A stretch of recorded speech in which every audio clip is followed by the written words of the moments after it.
Tinuloy ng propeta, sabi niya, neither will we ever make a believer as long as we are afraid to exercise the authority that's been given us by Jesus Christ. Hindi tayo pwedeng maging isang mananampalatayang tunay kung tayo ay nahihiyang i-exercise ang otoridad na ibinigay sa atin ng ating Panginoong Kristo. We may be seated, brothers and sisters.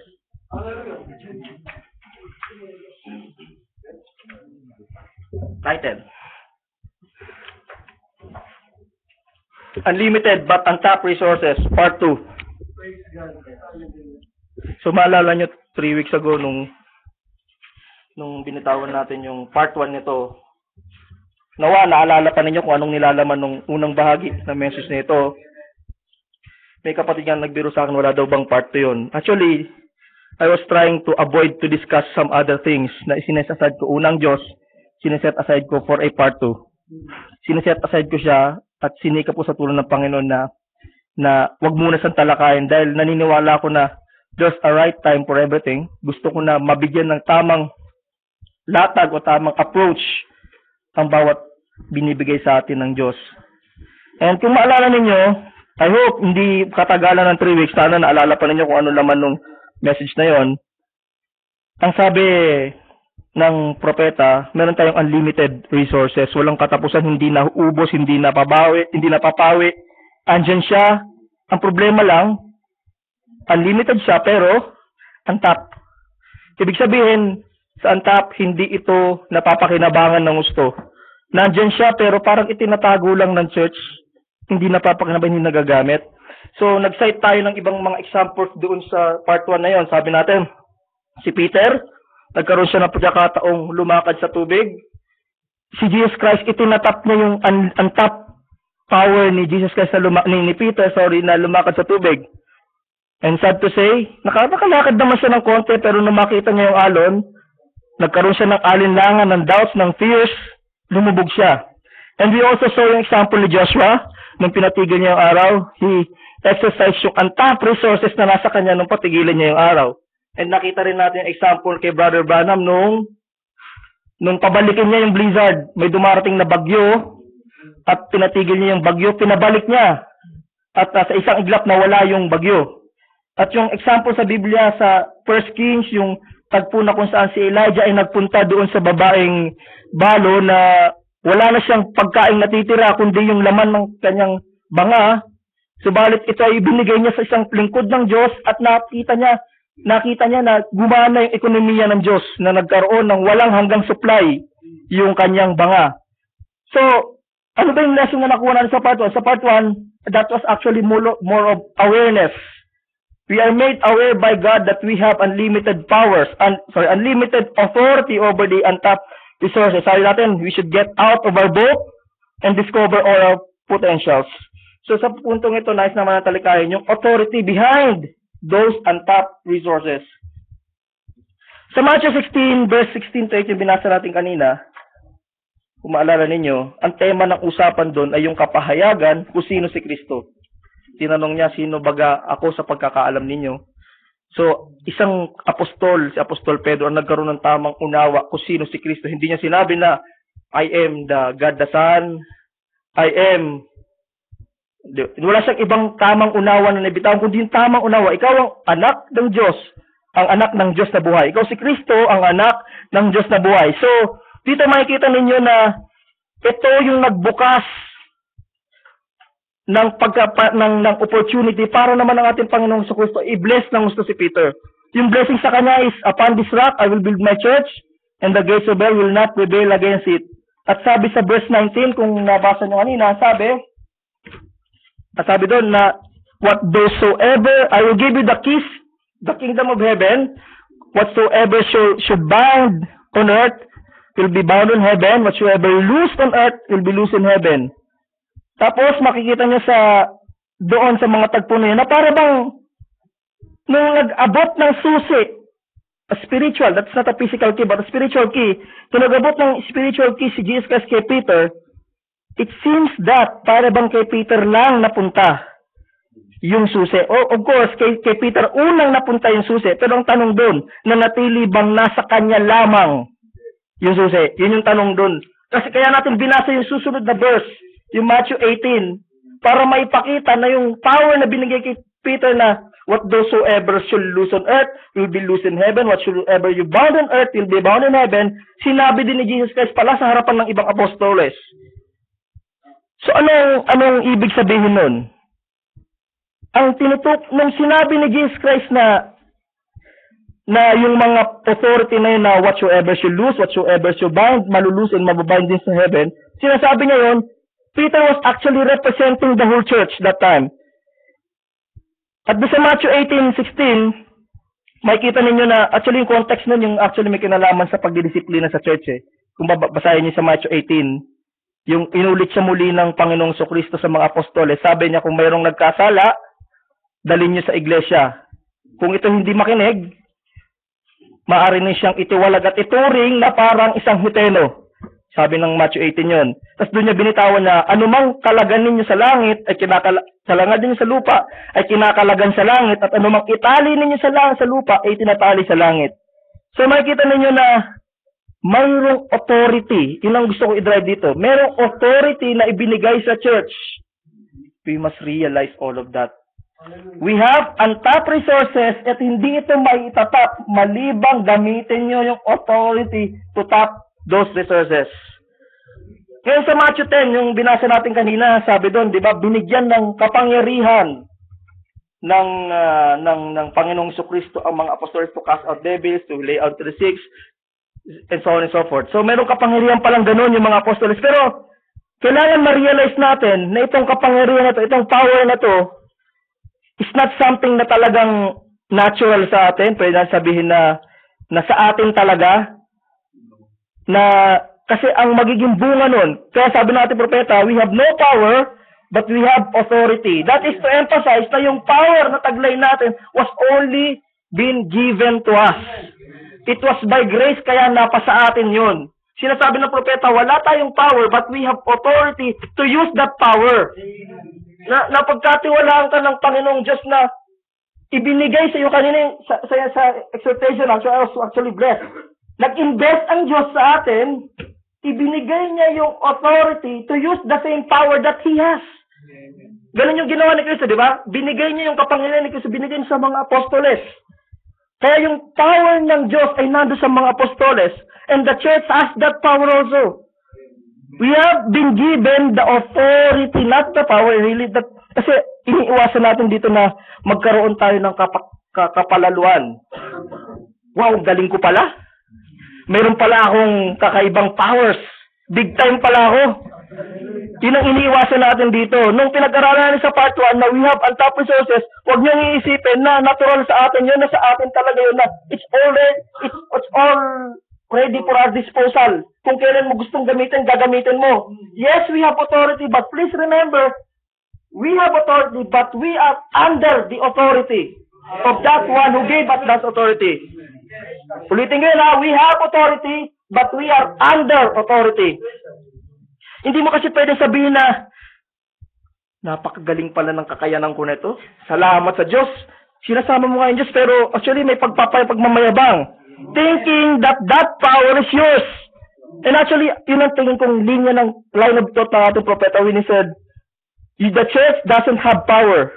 Kung nakita niyo sinabi ng propeta, example niya doon sa police. Halimbawa may rumaragas ang isang malaking truck, 80 miles per hour daw, sabi. Yung pagpati na police, he doesn't have any power to stop that. Wala siyang kayanan na physical na pahintuin yun. Sabi nga ng propeta sa Panginoon, kahit na wala nga kakayanan, kahit pahintuin yung isang nakawalang kabayo. Wala siyang kayanan. Pero ang meron siya is that authority. Ang kailangan niya lang gawin, ipakita yung kanyang tsapa, yung badge, at yung truck na yun, kahit gaano kalaki, obligado yun na huminto sa harapan niya. Kaya yan yung authority. And do you realize, brothers and sisters, that the church has that same authority? That whatsoever you lose on earth will be loose in heaven. Whatsoever you bound on earth will be bound in heaven. But it must be clear that all of this came from God. It was only shared to us, and we have the authority. Pinahintulutan tayong gamitin lahat ng yan. At may sabi yung propeta, sabi niya, Itong pulis na to, kung wala siyang lakas ng loob na ipakita yung kanyang tsapa, he might as well retire as a policeman. Dahil hindi siya magiging magaling na pulis. So as with the church, you can never be a true believer if until this point, you are afraid to exercise that authority. Yun yung pinakabuod na mensahe nito, na kailangan magkaroon ka ng confidence, tapang, lakas ng loob na ma-exercise yung authority. Hindi ka magtatanong, gagana kaya ito? Pag ginamit ko kaya ito, will it work out? Hindi ka magtatanong ng ganyan dahil yung power, yung authority, binigay sa iglesia na itinayo. Napapasinin ninyo yung pagbibigay kay Pedro ng susi is a result of that right revelation. So yung revelation and authority goes together. You cannot have authority unless you have the right revelation first. Right revelation of who Jesus Christ is and the right revelation on how to use that authority. So, hindi mo pwedeng paghiwalayin yung dalawa na meron kong authority pero you don't know how to use it. Kaya yun yung mensahe ng uling panahon. It is making us realize of that authority na meron tayo, and at the same time, it is an instruction, it is a manual to us para gagamitin yung authority na binigay sa atin ng Diyos. And when Peter was handed over the keys, sabi ko kanina, it didn't stop with Peter. The church was also given that authority to use the powers. At walang ibang church na napagbigyan nun.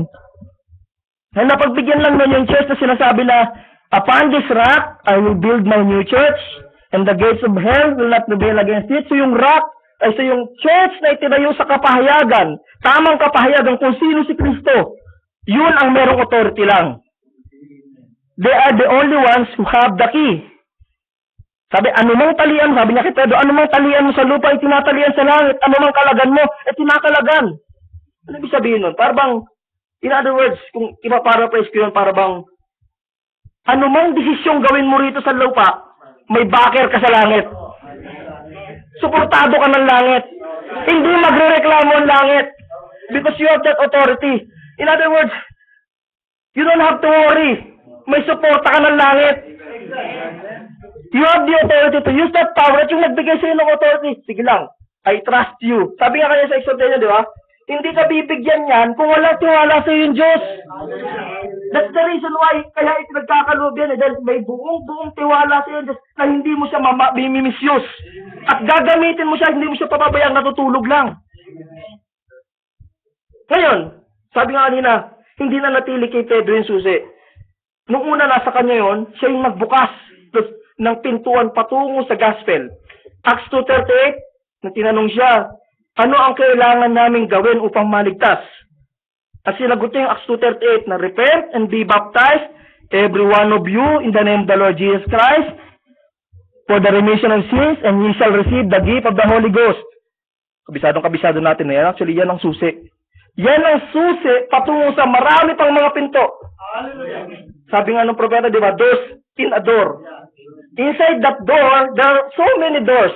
So, kailangan buksan mo muna yung salvation. And when you, kapag bukas ka na ng salvation, makikita mo mayroon pa pintuan ng kapahayagan, pintuan ng kapayapaan, pintuan ng karunungan, pintuan ng patience, pintuan ng temperance, pintuan ng kung ano ng mga pintuan na pwede mong pasukin because you have the right keys of the kingdom.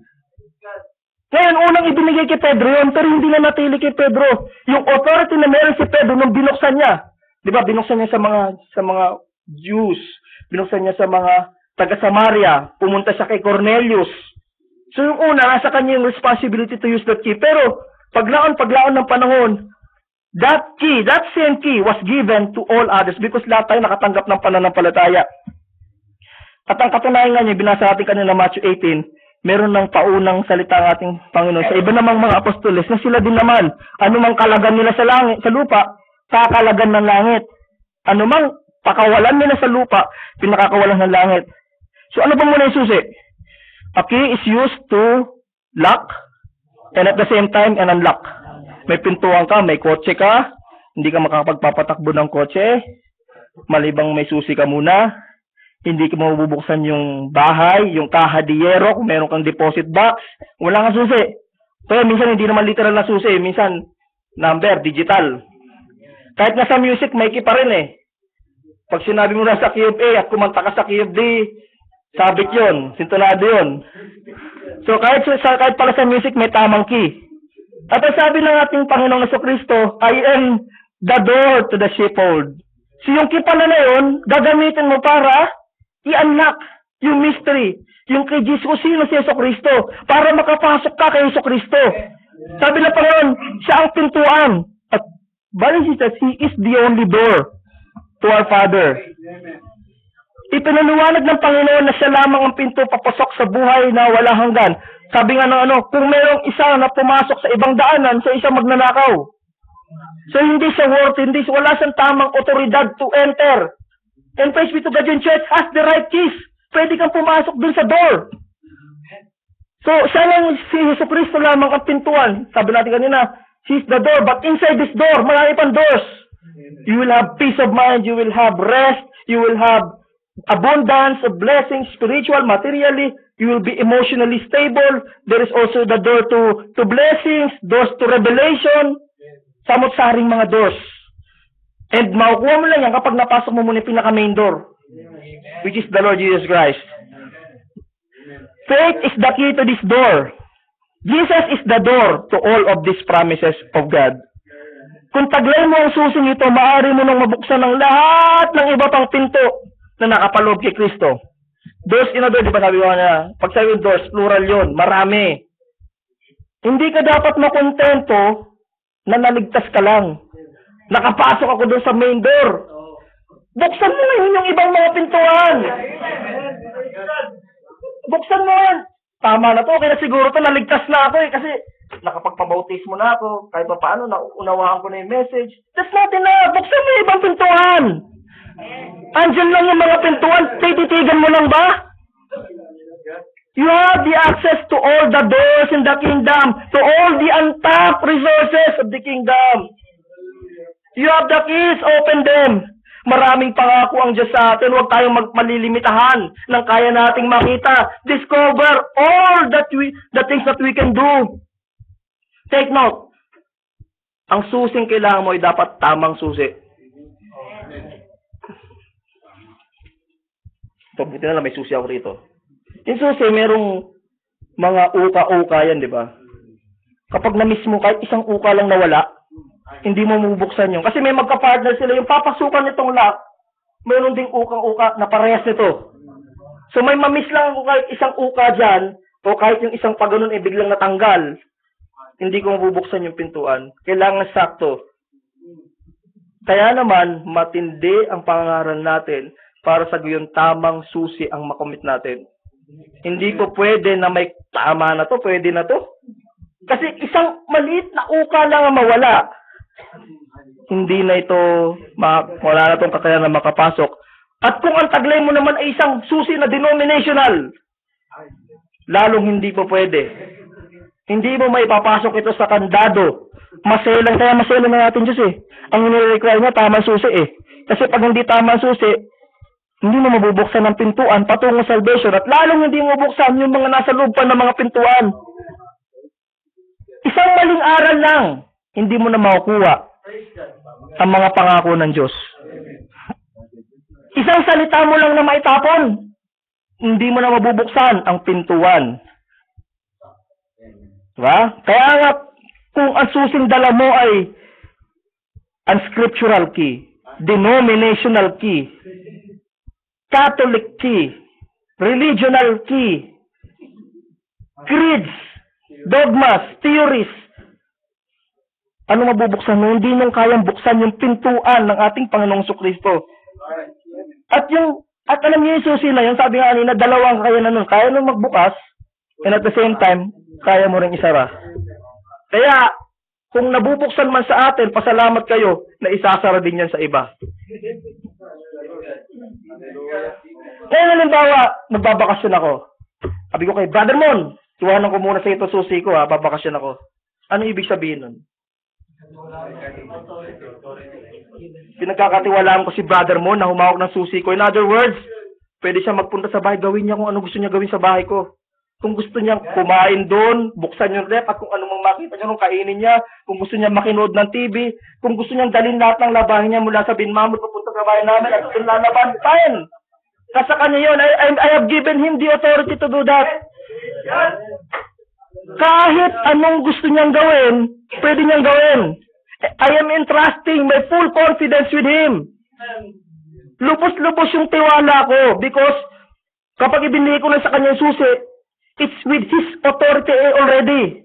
I am giving him yung lahat ng kapangyarihan na mayroon ako doon sa bahay na yun, nasa kanya na rin. But at the same time, he has a big responsibility. Kung halimbawa nakabakasyon na ako, di binigay ko na kay Brother Mon, ito yung susi ko, at nagbakasyon na ako. Sa Pinas, tumawag. Diba? At sa Pinas, tumawag sa akin si Brother Donald, sabi ni Brother Donald, Brad, nalimas lahat ng gamit ko sa bahay. Nanakawan ka. Ano isipin ko? Yung pinagkatiwalaan ko ng susi, naging pabaya, at pwede ko pang isipin, nakasabot siya doon sa pagkawala. So, nakikita niyo ang punto rito. You have been given the keys to the kingdom, but at the same time, you have a great responsibility to take care of it and to use it. With these keys, we have a very great responsibility to take care of it and to use it properly. Kaya nga, mga kapatid, hindi natin pwedeng tapusin yung discussion on top resources sa part 1 lang. In November, hindi natin tinalakay ito sa part 1.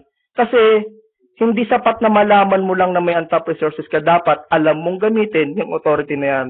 At kaya mong gamitin sa tamang panahon, tamang pagkakataon, at dapat nasa ilalim ng kalooban nung nagbigay sa iyo ng authority. Okay? Hindi dapat huminto sa pagkaalam na may untap resources ka. Dapat magamit mo ito sa tama ayon sa kalooban ng Diyos. Kasi baka naman binigyan ka nga ng kakayanan ng Diyos na makapagpalipat ng bundok at ikaw naman dahil sa kagustuhan mo ipakita na may kapangyarihan kayo lilipat mo mga imang bundok. Ang mangyayari dyan, sa halip na maitaguyod mo yung layunin ng Diyos doon sa pagbibigay sa iyo ng authority, lalo mong sinisira. Sa halip na makatulong ka sa layunin ng Diyos sa iglesia, lalo mong sinisira, lalo ka nagiging pasaway. So, you see, it's great to have this authority, but at the same time, magkaroon tayo ng matinding pag-iingat sa responsibility na yan. Hindi ito ibinigay sa atin para maging palabas lang. Remember, ang third pool ay hindi isang public show. The third pool is not a public show anymore. At kaya nga, gagawin mo yan, binibigay lang yan sa mga piniling tao lang. Kasi itong piniling tao na ito, wala itong desire na magpakitang gilas. Ang desire nito, malugod yung Diyos. Kapag ginamit niya yung authority, malulugod kayo ayon Diyos sa paggamit ko nito. Kaya nga kung babalikan natin yung mga binasa natin kanina, makikita natin na ang susi ay naibigay lang kay Peter after he has expressed the right revelation. Nakikita niyo yung pagtutugma ng right revelation plus the authority. You have to have the right revelation before you can use that authority. At magtataglay ka lang ng authority to use the keys kung ikaw ay nasa tamang kapahayagan. Kung meron kang tamang kaunawaan ng salita ng Diyos. So how can you expect a Trinitarian to have these keys? This is my revelation, mga kapatid. You need to have revelation to be entrusted by God para magkaroon ng full confidence sa iyo ang Diyos. Yan ang kaibahan natin sa labas. We should know how to use the authority correctly. Hindi lang basta alam natin ang salita, alam din naman dapat nating paano gagamitin yung salita sa tamang pagkakataon. Remember Mary? Mary was entrusted. Kasi tayong church, pinagkakatiwalaan ng Diyos na magdala ng salita. Si Mary ganun din, di ba? In the literal sense, he was instructed by God, entrusted by God to bear the word. Nagdala siya ng salita. Yes, Mary was born. Kagaya natin na nasa flesh, makasalanan. Huwag tayong maniniwala doon sa turo na si Mary daw ay walang kasalanan. He came to this world like us in this flesh. So may baon-baong kasalanan yung laman na yan. Huwag tayong maniniwala sa nagsasabi na she is the mother of God, sabi nila. God has no mother. Nagkaroon lang siya ng matinding authority to bear the word. Dinala niya yung word, which is no less than our Lord Jesus Christ. And even her needs salvation.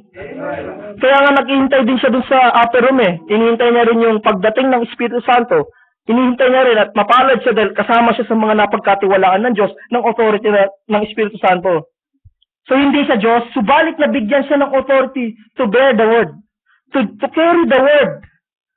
And what an authority and privilege that she has. And what authority and privilege that we also have. The wife is also like that. The Church of Christ is also like that. We have the authority to carry the word with us. We have the same authority. Praise God.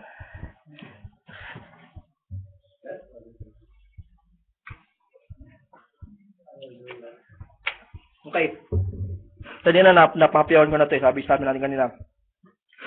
We are given this great authority, but at the same time, we are under authority. Yung police, kanina sa example natin, may baril siya, hindi niya pwedeng iputok lang kahit kanino yun. Dahil saklaw pa rin siya ng batas kung Pilipino yan, saklaw siya ng batas ng Pilipinas. Kung may mahuhuli siyang kriminal, hindi niya basta pwedeng paputokan yung kriminal. Kung hindi naman lumalaban, kung sumuko naman yung kriminal, kailangan niya bigyan niya ng pagkakataon na you have the right to remain silent. So remain silent. Whatsoever you say will be used against you. Bibigyan mo siya ng karapatan na kumuha ng kanyang abogado.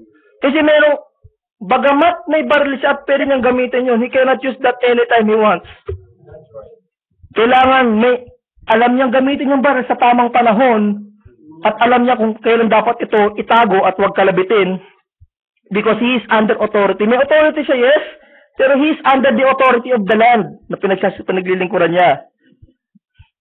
Ganun din tayo mga kapatid. We have the authority, but please remember, we are under the authority of the one who gave us that authority.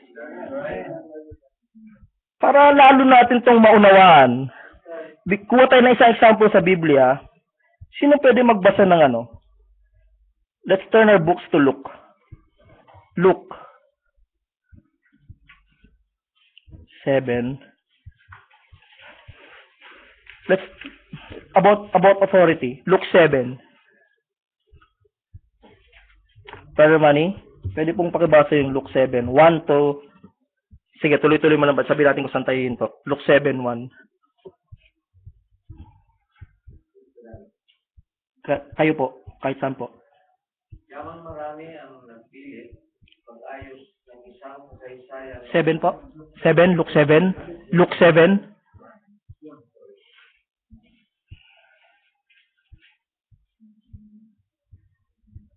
Nang matapos na niya ang lahat ng kanyang mga pananalita sa mga pakinig ng bayan, ay pumasok siya sa Capernaum. At ang alipin ng isang senturyon na minamahal nito ay may sakit na malapit ng mamatay. At nang marinig niya ang tungkol kay Jesus, ay pinaparoon niya sa kanya ang magtanda sa mga Hudyo. Ay pinamanhig sa kanya na kung maroon at piligtas ang kanyang alipin.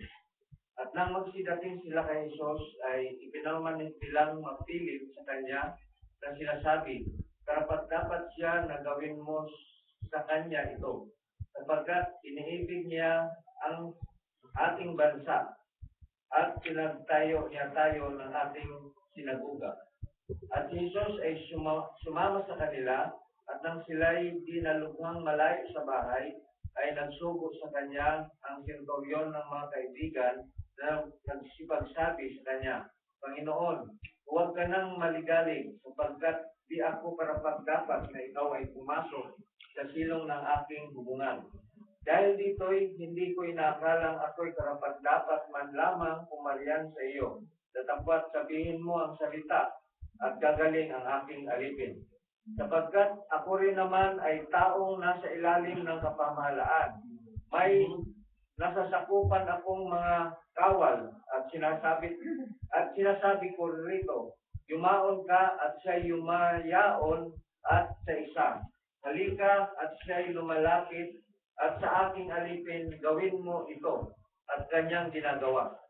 At nang marinig ni Jesus ang mga bagay na ito, ay nagtaka siya sa kanya at lumingon at sinabi sa karamihan, nagsisunod sa kanya, sinasabi ko sa inyo, hindi ako nasumpong ng ganitong kalaking pananampalataya.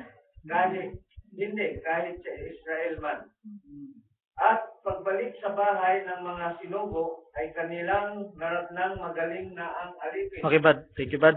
Salamat po. So, alam natin itong kwento na to, di ba? Ilang beses rin natin itong nadaanan. Yung kwento ng Roman centurion na gumaling yung kanyang alipin.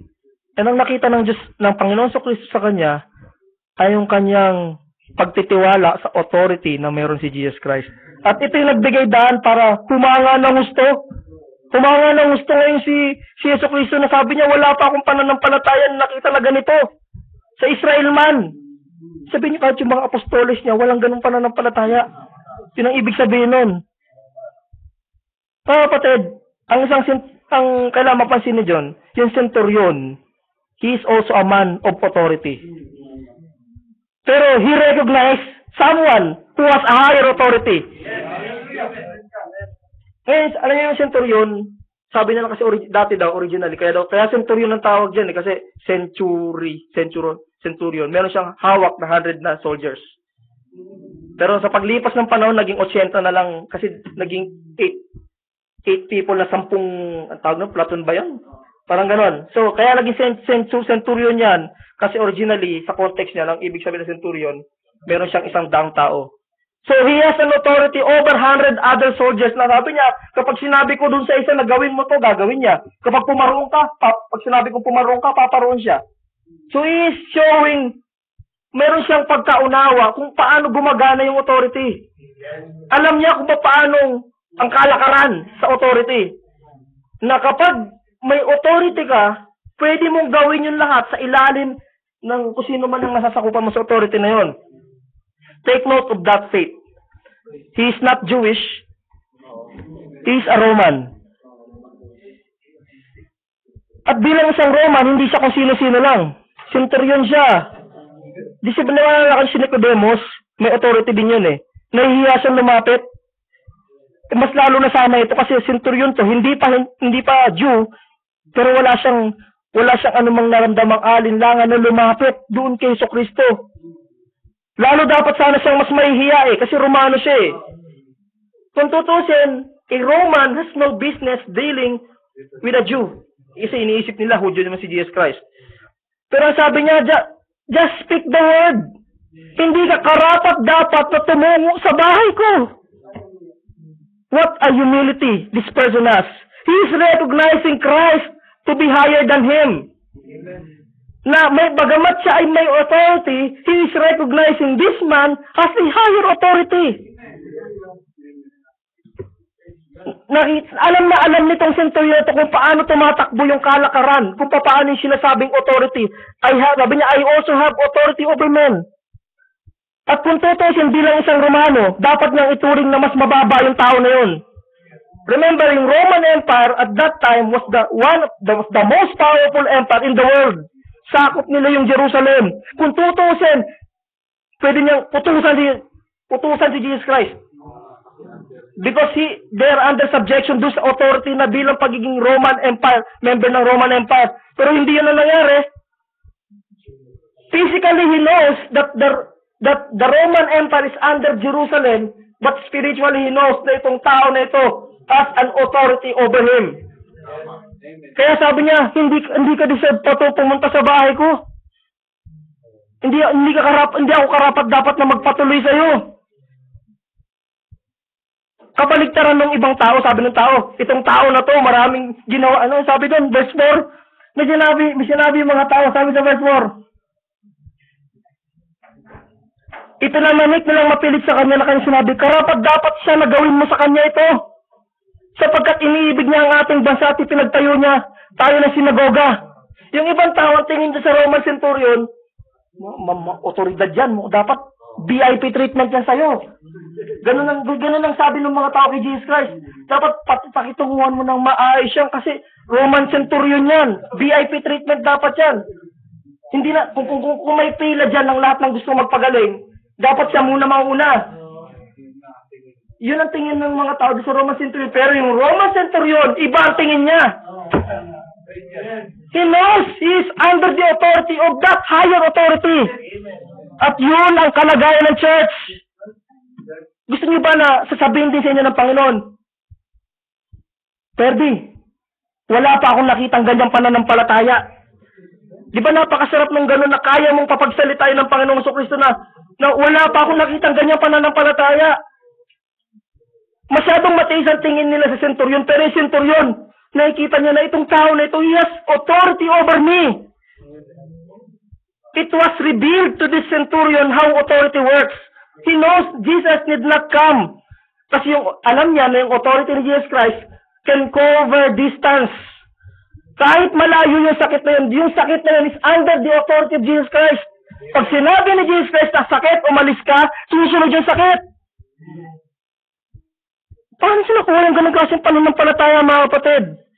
From a Roman soldier na makakaisip noon, that's very great. That's revelation of the authority of Jesus Christ. Kaya siya naging karapat-dapat na sabihin na wala pa akong nakitang ganitong pananampalataya kahit sa Israel man. Alam niya na lahat ay nasa ilalim niya. Marahil na witness niya kung paano nagpapalayas ng demonyo ang ating Panginoon. At nakita niya na this man is really under, this man is on a higher authority. Lahat kayang sumunod sa kanya. And even him ay sumuko. Even yung Roman centurion ay nagpasa ilalim dun sa higher authority. And that is what I was saying kanina, mga kapatid, na bagamat we are in authority like the Roman centurion, we are still under the great authority nung nagbigay sa atin ng authority na ito. Sinong naniniwala dito na may authority sa taas ng kamay? Parang may nahiya. Ibig sabihin, kulang pa rin nga talaga sa confidence. Sabi nga ng propeta, yung hindi daw, kung ang pulis daw hindi kayang itaas yung tsapa, he better resign.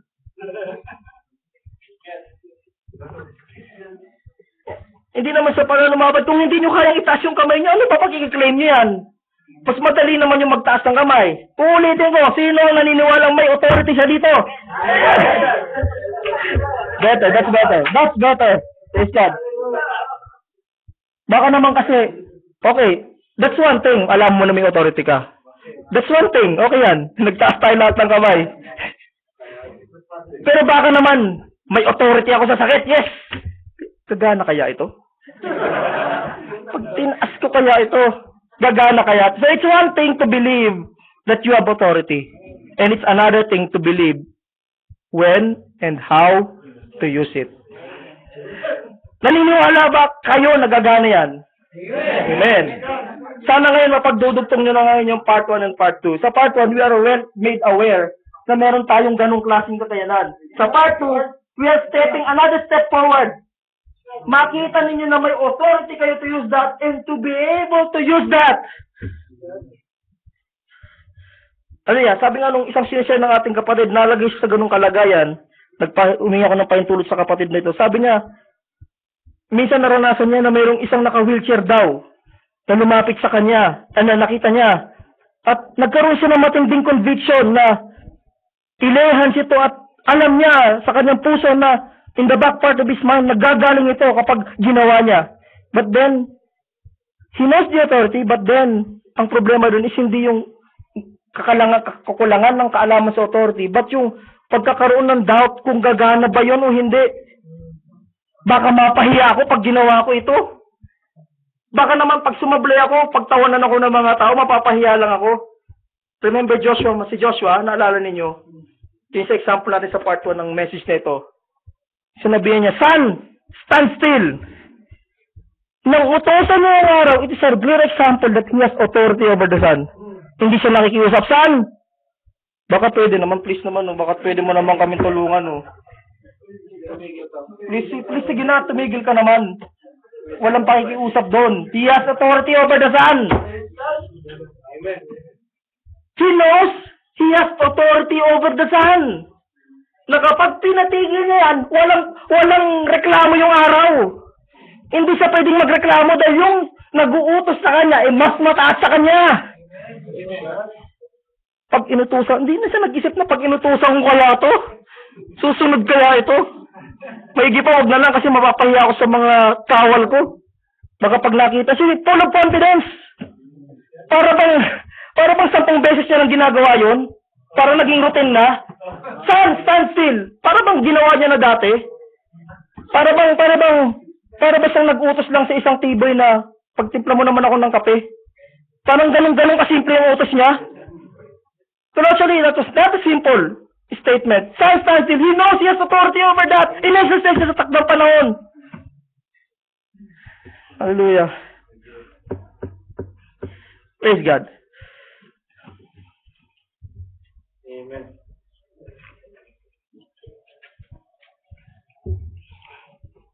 Pero basahin ulit ako isang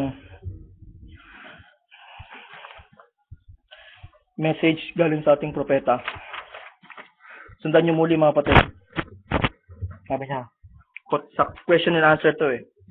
Sabi niya, all powers in heaven and earth is given into my hand, and I'll go with you. Whatsoever you bind on earth, I'll bind in heaven. What you loose on earth, I loose in heaven. Oh, if the great Holy Church only realize its power to do these things. Hinto muna tayo doon. Sabi niya, if the great Holy Church realize its power to do these things. Alam niyo, nakikita natin problema doon? Kulang tayo sa realization. Sabi ng propeta, kung mapag-uunawa lang, kung mapagtatanto, marirealize lang ng church na meron siyang kapangyarihang gawin ang lahat ng mga ito. Remember now, yung power na yun, hindi natural sa atin, kundi ipinagkatiwala sa atin, and we are given that authority to use that same power. So, hindi ka magkakaroon ng, hindi mo makakalagan, hindi ka makakapagtali, kung hindi mo muna alam na kaya mo magkalag at kaya magtali. Yun ang gusto sabihin ng propeta dito. Tutuloy ko. But, so, if the great Holy Church only realized its power to do these things, but there's so much doubt and fear and trembling, wondering if it will. Could it happen? Yun yung sabi ko kanina, na baka nagkakaroon tayo ng pagtatanong, gagana kaya ito? Ito pa yung kanina natin tinatalakay eh. Will it work?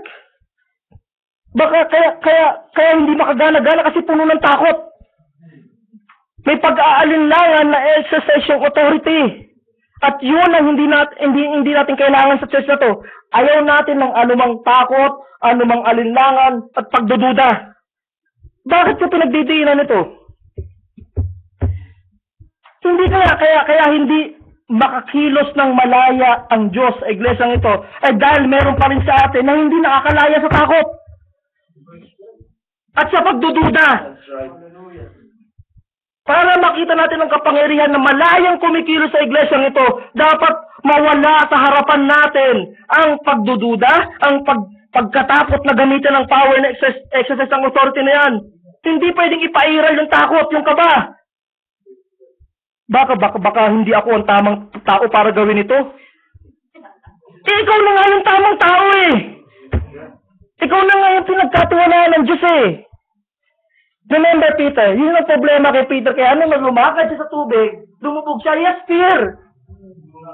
Pero kung naisip niya na, I have authority over these waves, over this water, hindi sana siya natakot.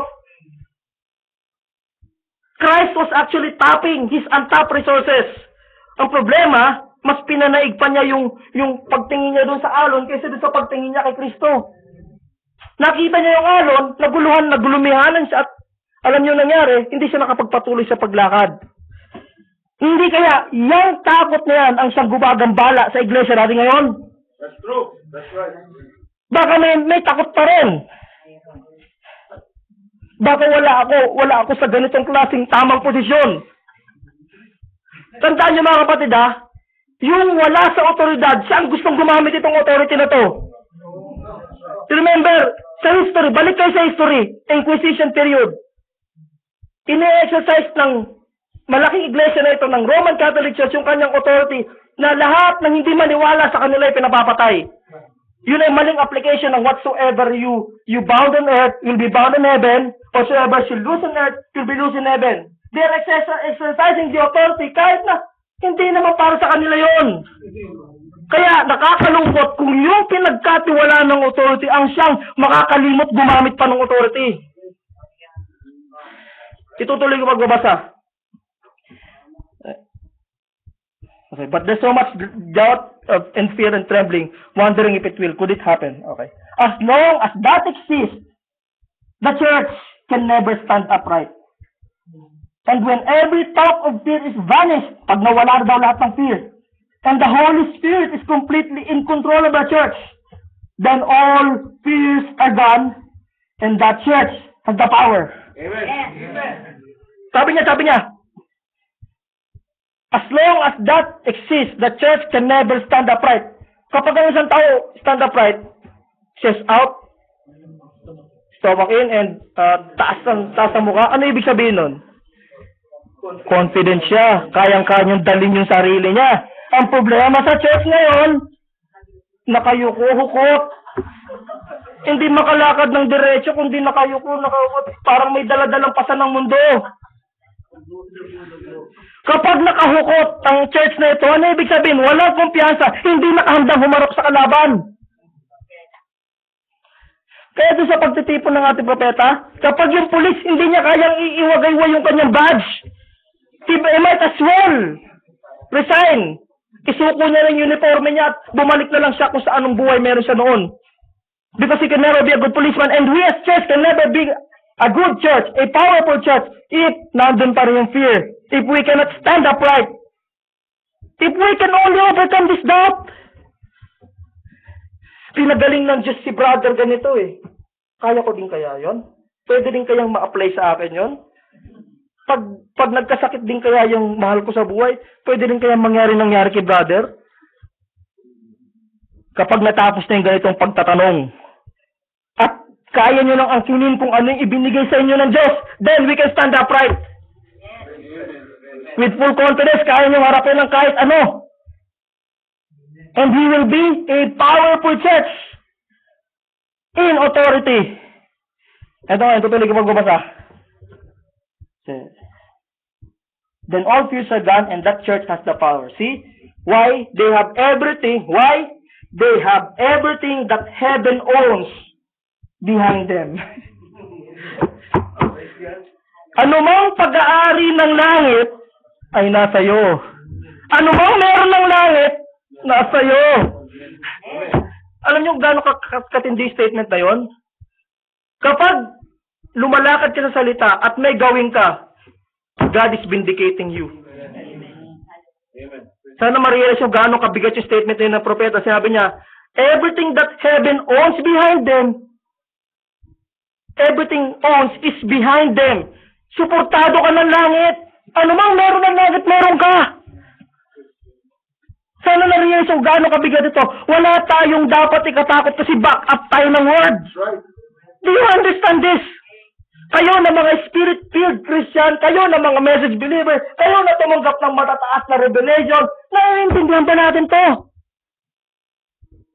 Do you understand that everything, that everything that heaven has is within your reach? Kayang-kaya niyong abutin, kayo lang ayaw umabot. Mayaman ang iglesia nito, we only have to realize that. Mayaman ang iglesia nito, mga kapatid. Do you understand that? Nalala niyo nung, sa impeachment ni Chief Justice Corona, ano nga yung dokumento na hinahanap sa kanya? Yung salin. Ang laman ng salin yung kanyang mga assets, liabilities, and net worths. Yun maglalaman ng kanyang lahat ng yaman. Mga kapatid, kung ang church na to ay hahanapan ng salin, dapat punong-puno dapat yung salin na yun. Kailangan makita ninyo na mayaman ng church because everything that heaven has, kung may salin tayo, lahat ng taglay ng langit, meron ka. Hindi, kahit yung mata natin na ito, pag physically tinignan mo, walang-wala ka, iniisip mo na kulang ka, always remember that what heaven has, you have it also. At maaari mo itong pawalan, anytime mo gustuin. If you abide in me, and my words abide in you, ask what you will. As what you will, sabihin, umiling ka ng kahit anong gusto mo, suportado ka ng langit. May backup ka. Isang katunayan niya yung sinabi sa John 20:21 to 23. Basta, di natin mabasahin, pero ipaparapage ko lang. Sabi niya, sino mang inyong patawarin ng mga kasalanan, ay ipinapatawad sa kanila. At sino mang hindi ninyo patawarin ng kasalanan, ay hindi pinatawad. Karugtong ito ng whatsoever you should lose on earth will be loose on earth, whatsoever you bind in earth. Narinig ba kung gaano kabigat ng statement na to? Kaya nga si Apostol Pablo sa church niya noon, he has the power to excommune ng mga believers na wala sa tamang daan. And he has also the power to forgive yung mga lumalapit. And actually, that was only entrusted to him by God. And he has the authority to do so. Tayo din naman, mga kapatid, habang pag gumahayo tayo sa sanlibutan na ito, at taglay-taglay natin ang salita, hindi nyo ba na-realize na kapag may sinerang kayo, at yung sinera nyo hindi tabanggap, you're actually bringing judgment to him? Well, actually not, hindi naman talaga tayo, but yung word na dala natin. Pero dahil tayong tagadala ng word in effect, we are bringing judgment to these people. Ganun katindi yung authority na meron tayo. We have that very, very, very great authority. Hallelujah. Ngayon, ito, mas maganda itong susunod na sinabi ng propeta. Yung parang na same quotation na, umahaba lang tayo ng gusto. Sabi niya ito, see why they have everything that heaven owns behind them. They are ambassadors of the throne. Absolutely. An ambassador of Christ has the authority, and everything that Christ owns belongs to that ambassador. Basta natin in 2 Corinthians 5. 2 Corinthians 5:20. 5:20. Ganda ito nga na yan. Now, then, we are ambassadors for Christ. As though God did beseech you by us, we pray to you in Christ's stead by reconciled to God. So, ang punto ko dito, tayo pala ay mga ambassador ni Kristo. Alam niyo ba yung sabihin ng ambassador? Kung bawa dito sa Qatar, may mga nagtatrabaho sa embassy dito eh. Merong ambassador ang bawa ang US to Qatar. So, itong ambassador to US of US to Qatar na to, isa lang siyang tao, pero he has the power of that great nation na iniwan niya. Ipinadala siya ng US to Qatar at may authority siya na exercise dito sa Qatar.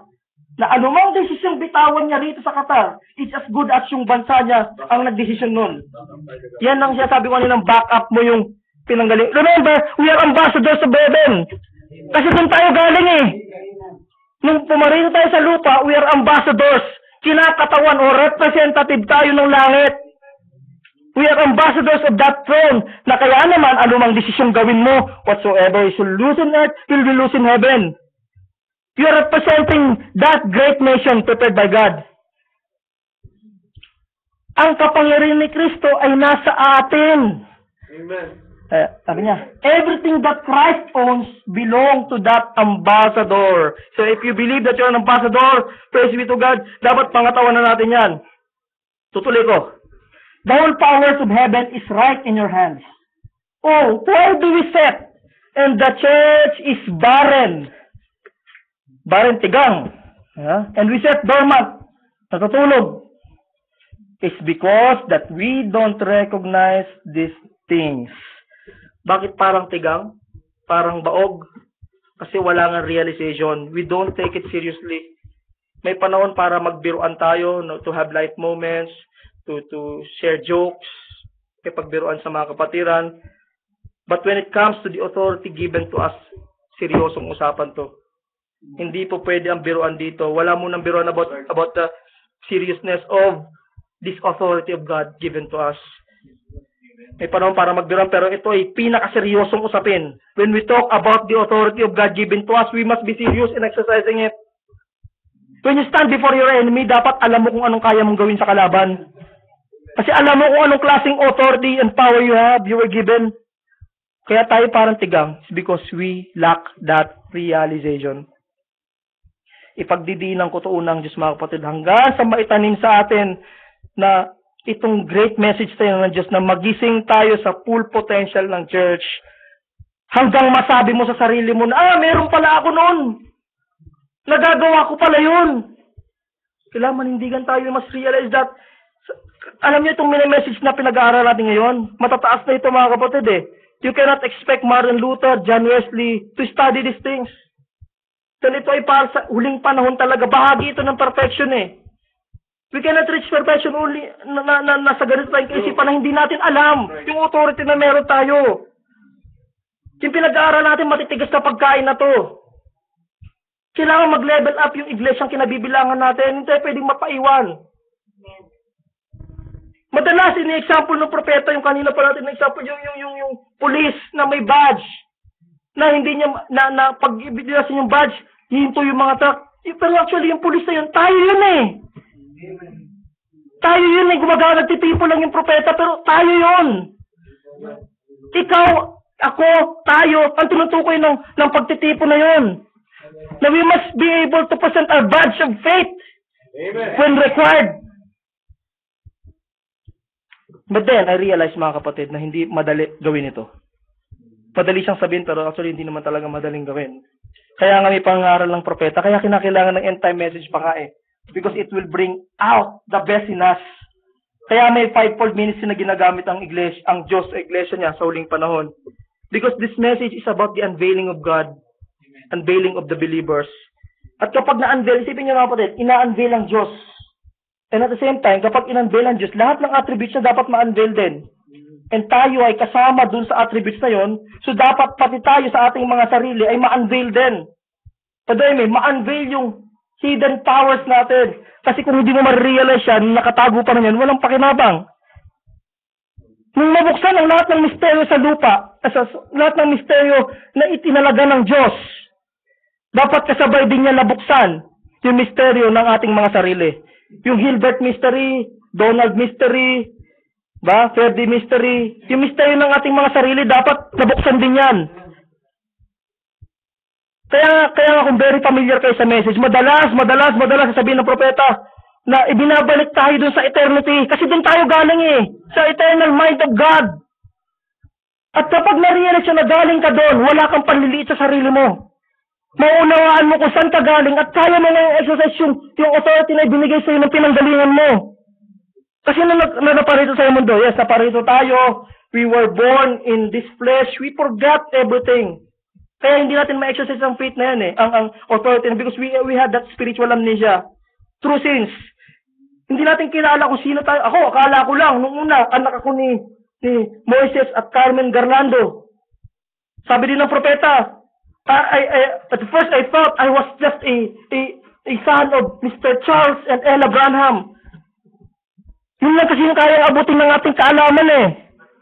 Pero sa kaloob-looban, sabi na ba, sa kaloob-looban kung merong naipasang buhay na hindi galing kay Charles Branham. Merong buhay na akong taglay ngayon na hindi nang galing kay Moises Garlando. Yun ay galing hindi sa tao, kundi sa walang hanggan. May naipasang attribute sa atin at yun yung taglay-taglay natin. Yung sinasabi ko kanina, ang top resources, galing sa Diyos yan, from eternity. Naisip niyo ba? Na if you are sons and daughters of God now, back in the beginning, you were already sons and daughters. So if you have eternal life now, you have eternal life back then sa kaisipan ng Diyos. And what doesn't start will not end. Yung anuman taglay natin in seed, actually we have that now in seed form. And we realize it only until now, ngayon na lang. Ngayon na tumanggap tayo sa Panginoon. But we already have it even then. Kailangan ng propeta, it took a prophet, it took a message, it took the fivefold ministry, it took a revelation to understand, to open up the mystery of ourselves. Maunawaan ninyo, ma-realize ninyo, makilala ninyo kung sino kayo. Para sa gayon, hindi kayo mahihiya na gamitin yung authority so that you can stand for it.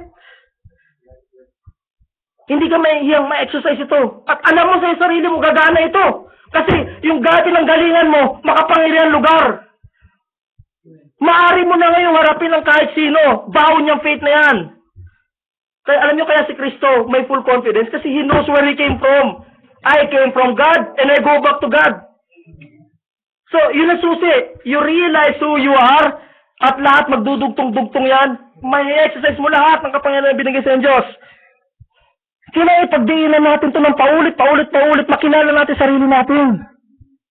Yung gem of life na galing sa amang Diyos na ipapasa-pasa yan hanggang sa atin. Kaya nga, di ba? Kaya nga sa natural, yung gem of life na galing doon sa isang lalaki, pwedeng maipasa doon sa anak na lalaki, pwedeng maipasa sa apo sa tuhod, and so on and so forth. Ganon din sa Diyos. Yung gem of life, yung eternal attributes ng Diyos, ay maipasa sa mga anak niya. Yun ang ibig sabihin natin, untapped resources. Praise God.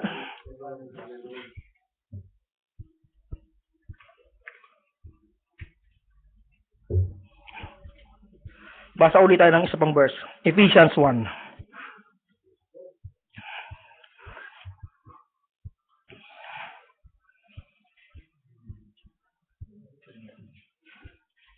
Simulan siguro natin sa 18. Sa 18 lang simulan. Sa Tagalog. Yamang naliwanagan, nakita niyo na mga kapatid? 1:18 ng Efeso. Yamang naliwanagan ng mga mata ng iyong puso upang maalaman ninyo kung ano ang pag-asa sa kanyang pagtawag, kung ano ang mga kayamanan ng kaluwalhatian ng kanyang pamana sa mga banal. Kasama ba kayo rito, mga kapatid? Okay? Kasama tayo rito, no? Mahina. Okay, praise God. Nakita niyo mga kapatid? Sa verse 19, at kung ano ang dakilang kalakhan, napakalaki, sabi sa English, exceeding greatness ng kanyang kapangyarihan sa ating nagsisampalataya. Kasama tayo rito mga kapatid. Mayroong dakilang kapangyarihan ang Diyos para sa mga nagsisampalataya. Sabi niya, ayon sa gawa ng kapangyarihan ng kanyang lakas. Sa 20, kita ninyo si Kristo ang in-example dito. Yung kapangyarihan ng Diyos na ibinigay sa iglesia, una pala munang ipinamalas ng Diyos kay Kristo. Sabi niya, na kanyang ginawa kay Kristo nang ito'y kanyang buhaying mag-uli sa mga patay at pinaupo sa kanyang kanan sa kalangitan. Okay, into muna tayo doon. We see na may kapangyarihan authority binigay sa atin ng Diyos. Right? Okay. Bago niya ibinigay sa atin yan, nagpakita siya ng halimbawa sa ating Panginoong Kristo. Lahat ng gawa ng Diyos kay Kristo, you can expect that to happen to us because we are part of Christ being the head of our church. Makikita niyo yan pag tinuloy-tuloy niyo hanggang 23. So whatsoever Christ has, He poured to the church. Verse 21. Namnamin niyo na gusto to. Ulitin ko sa 20, at pinaupo sa kanyang kanan sa sangkalangitan. Sa 21, pinaupo pala siya sa kaibabawan ng lahat ng pamunuan at kapamahalaan at kapangyarihan at pagkasakop sa bawat pangalan na ipinangungusap, hindi lamang sa sanlibutan ito, kundi sa darating. Narinig sila mga kapatid na tayo ay nasa ibabawan ng lahat ng pamahalaan, lahat ng pamunuan. You can name any government here on earth. Nasa ibabaw tayo na dahil si Kristo ay nasa ibabaw, kayo rin naman ay nasa ibabaw ng lahat ng authority meron ng mundong ito.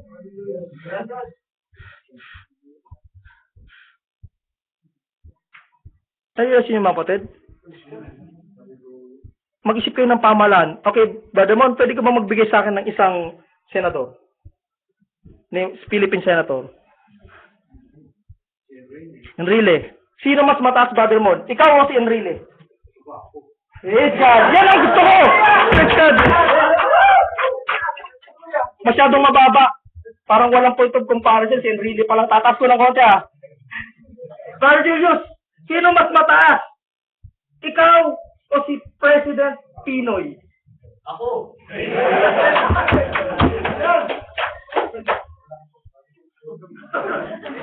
Taas ko. Sir Deng, sino mas mataas?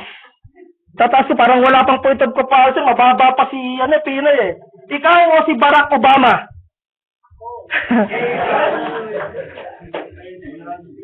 Yan ang confidence na sabi natin. Kanina pa natin pinapangaral eh. Hindi nyo na namamalayan, nagkakaroon na tayo ng confidence. Kaya mo na sabihin ngayon na ako, mas mataas ako sa kahit anong pamunuan. Pero papiling ko si Barack Obama masyado pa rin mababa. Sister Ramet, sino mas mataas? Ikaw o si Pope Francis I? Sure? Pope Francis de Person, marami siyang hawak ng mga tao, 1.2 billion na Katoliko, nasa ilalim ng kapangyarihan niya. Sure ka na mas mataas ka? God. Pero nabababaan pa rin ako dun eh. Wala, parang no match pa rin sa atin eh. Ito, isa pa. Brother Philip, sino mas mataas? Ikaw o si Lucifer? Praise God! Praise God. Glory to God. Greater is He that is in us than he that is in the world. Lahat ng kapamahalaan sa mundong ito ay nasa ilalim natin. Huwag niyong kalilimutan yan. Maaring ang mundong ito mamalitin tayo, pero I don't care. Because all I care is that God has entrusted us that authority. Hallelujah. Maaring si Senator Enrile kanina sabi, tumatanggap ng pork barrel. Maaring wala tayong pork barrel, pero I don't care. We have spiritual richness mula sa atas. Isipin naman mga kapatid, nasa ilalim tayo, nasa itaas tayo ng lahat ng kapamahalaan. Ano sabi sa Biblia? Lahat ng pamunuan, kapamahalaan, kapangyarihan, at pagkasakop sa bawat pangalan.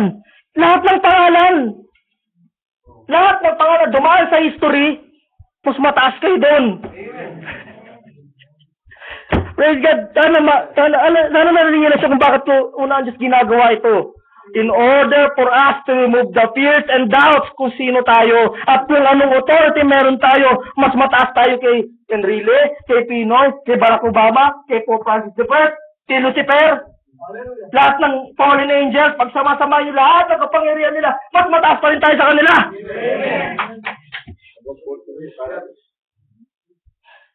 Huwag natin sana ma-miss itong very important point na to. We have authority over all of this government here on earth.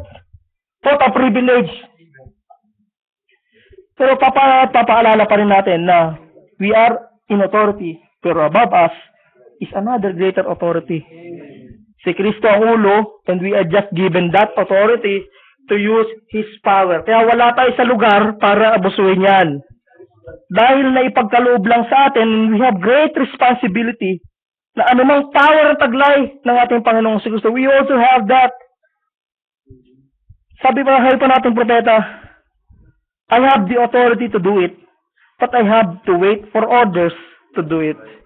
Hindi ba yun yung sa ating Panginoong Kristo? Even the Son, even Jesus cannot do anything for Himself. Sabi niya, verily I say unto you, sa John 5:19 ito, sabi niya, the Son can do nothing of Himself, but what He seeth the Father do, for what things soever He doeth, this also doeth the Son likewise. Amen. Kung ano lang yung ipinakita sa Kanya ng Diyos, yun lamang ang Kanyang pwedeng gawin. So, even Jesus Christ, who is the Son of God, has authority. He cannot misuse that authority. He was only given that authority. So, pinapakita ni Jesus kung paano talaga dapat tumakbo yung authority na ito. Kung paano yung kalakaran ng authority. He has to wait until God talks to him and say na ito ang dapat niyang gawin. At bilang anak, he has authority, but he's still under the authority of that great authority, Father God. Kung ano na yung sabihin ng Ama, yun lang. So, nakikita nyo, from Father to Jesus. Ganun ang kalakaran ng authority. So, ano ba sinasabi nito? Kailangan maghintay tayo ng pangungusap mula sa Ama na dapat natin gawin. Yung sabihin, para ka mangyari yun, kailangan maging open channel tayo sa Diyos. Kailangan at any point in time, pwede kang makausap ng Panginoon sa kung ano yung tamang gawin at ano yung hindi dapat gawin. Kaya kailangan pusong dalisay ang nais natin, sabi ng kata, kailangan i-consecrate natin ang buhay natin so that we will all be open channels na papaunawaan ng Diyos. Kagaya na sa Kristo, hindi siya pwedeng kumilos, maliban muna mangusap ang Diyos. Pag sa gayon, malayang nakakapangusap sa atin ng Diyos. Sabi ko nila, it goes hand in hand, yung authority na binigay sa atin and the right revelation on when to use it and how to use it. Kailangan may bukas na communication between God and Christ and the church. The same should exist between us. Alam niyo mga yung mga example sa binigay sa Bible na kagaya ni Joshua, I believe, nung sinabi niya yon, it was convicted to him by God na kaya niyang gawin yun. Hindi naman lang galing from nowhere yun eh. May pangungusap muna ang Diyos sa'yo na kaya, dapat mong gawin ng isang bagay bago mo ito magawa. So, sana makita ninyo na kailangan hindi nyo ibablock yung communications. Kailangan open line parati. Na kapag nangusap ang Diyos, dapat nakahanda tayong tumanggap. Nasa Biblia lahat ng pangako. Lahat na pwede tayong magpatong ng kamay, pwede tayong magpala sa demonyo. Pero in the end, we may still not misuse that authority. Wait until God confirms that to you first. And this can only happen if we are open channels to God. Kung sa paglakad natin sa mundong ito, nakikita natin na nagiging malinis ang ating pamumuhay, makakapangusap sa namalayan na, God, Hilbert, pwede mo itong gawin. Pwede mong patungan ito ng kamay. Meron kang confirmation mula doon sa nagbigay sa ng authority. Remember na, kung anong meron ka, meron din kung anong meron langit, meron ka. You are an ambassador to that throne. Wala kang magiging aninlangan. Na kapag pag sinabi na, pwede mo sabihin na, in the name of the Lord Jesus Christ, rise up and walk. Pwede mo sabihin yun, na walang takot. Kasi you know, it is being confirmed by God. Pinangusap niya sa'yo. Isa pang quotation ng gusto ko basahin. Sabi niya, karugtong lang to, sabi niya, oh, and remember now, it was that same He. It was that said in John 14:12, He that believeth on me, the works that I do, shall he do also. Is that right? It was He that said so. It was Jesus in Mark 11:24 that said, if you say to this mountain, not if you pray to this mountain, if you say to this mountain, be moved, and don't doubt in your heart, but believe that what you said will come to pass, you can have what you've said. Ito ngayon. Now you, if you say it just presumptuously, presuming, yun ang ibig sabihin nun. Pag nag-presume ka lang, it won't happen. But if something in you, that you are anointed for the job, who believes here that he is anointed for this job? Anointed for the job. And will know that it's the will of God to do it, and will say it's got to happen. It was He that said this, if ye abide in me, and my words abide in you, ask what you will, and it shall be done to you. Oh, by. You see what I mean? Sabi ng ating propeta. So, mga kapatid, ang nakikita natin doon ay yung, pansinin ninyo, sinabi niya sa quotation tayo, sabi niya, if you say to this mountain, not if you pray, nakikita na ninyo na you are the extension of God's hands on earth. Ikaw ay extension na ng Diyos sa mundong ito. You have that authority na pagkatiwalaan kayong susi ng langit ibinigay sa'yo. At ang sabi, hindi ka nagpipresume. Pag sinabi mong presume, you are venturing without authority. Yun ang ibig sabihin nun. Meron kang ginagawang isang bagay, wala ka namang authority. So ang tunay na pinili na Diyos ay hindi nagpipresume. You are not doing things presumptuously. Sabi ng Bible, ganito, susubukan to nga. Presuming yun. Marami sa mundong ito, presuming lang. But here we are, the true church of God is venturing, not with authority, but with full authority from God. Do not use it presumptuously. It won't happen. We must all be anointed for this job. Marami nag-assume, pero praise be to God and church, ito ay hindi ka naman mag-assume because that authority was already given to us. Now, you must understand, we have authority. We have the unlimited.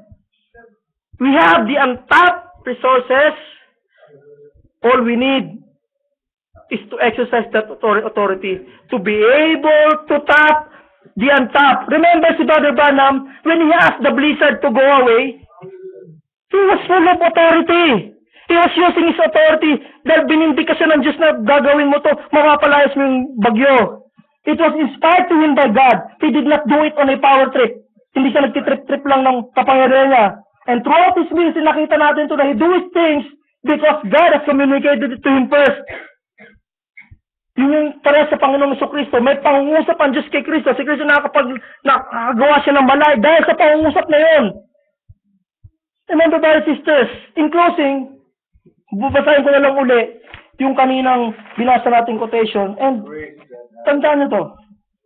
Oh, if the great holy church only realized its power to do things, but there's so much doubt and fear and trembling, wondering if it will, could it happen? As long as that exists, the church can never stand upright. And when every thought of fear is vanished, kapag nawala na ang anumang pagkatakot, sabi ng Panginoon, and the Holy Spirit is completely in control of the church has the power. They have everything that heaven owns behind them. They are ambassadors of the throne. The whole powers of heaven is right in your hands. Hallelujah. Why do we sit and the church is barren and we sit dormant? It's because we don't realize these things. At kanino sa pasimula, ang sabi ng propeta, sabi nga niya, neither will we ever make a believer as long as we're afraid to exercise the authority that's been given us by Jesus Christ. And unang Diyos, I am challenging you. I am challenging every one of us to exercise that authority. We will never be, sabi ng propeta, isuko nyo na yung badge of faith nyo na yan. Kung tingin nyo hindi nyo kayang gawin, you can never be a believer. Exercise your authority to use all these unlimited but untapped resources. Praise God, we may all rise, brothers and sisters.